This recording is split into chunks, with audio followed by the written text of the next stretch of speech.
Olá, meu nome é Fagner e estarei apresentando o trabalho sobre identificação de pontos críticos de sinistros utilizando a taxa de crescimento composto, trabalho esse aplicado na cidade de Porto Alegre, na empresa pública de trânsito e circulação com colaboração do Lastran, Laboratório de Sistemas de Transportes da URGS.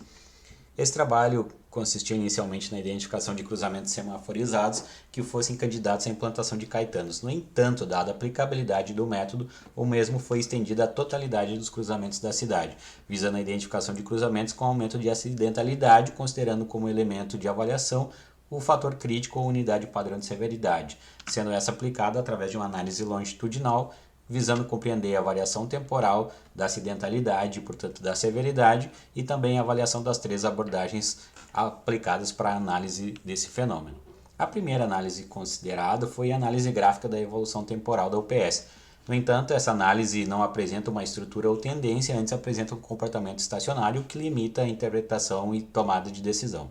Visando superar essa limitação visual, foi realizada então a análise de variação acumulada, que consiste na taxa de variação da severidade anual. No entanto, esse dado ele não é definido para locais com algum ano sem acidentes, invalidando a aplicação do mesmo.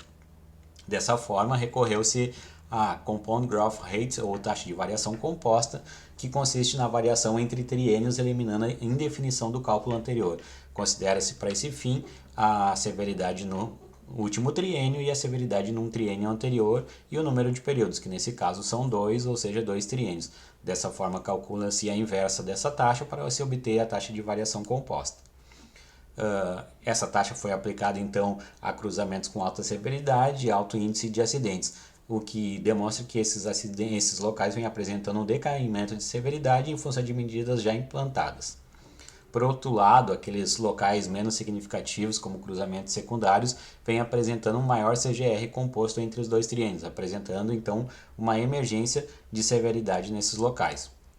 Isso permite concluir que existem diferentes dinâmicas em diferentes classes de cruzamentos na cidade de Porto Alegre. Aqueles cruzamentos de primeiro nível e de alto volume com alta frequência de acidentes apresentam um decaimento de ocorrências. Por outro lado, cruzamentos de segundo nível com médio ou baixo volume com baixa frequência de acidentes apresentam uma emergência de ocorrências e elevação da severidade nesses locais. Percebe-se então que locais específicos de naturezas específicas requerem intervenções distintas.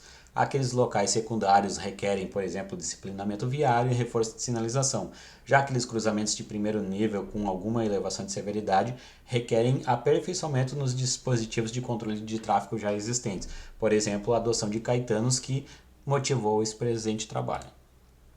Essas são as referências utilizadas para o trabalho e desde já agradecemos a audiência.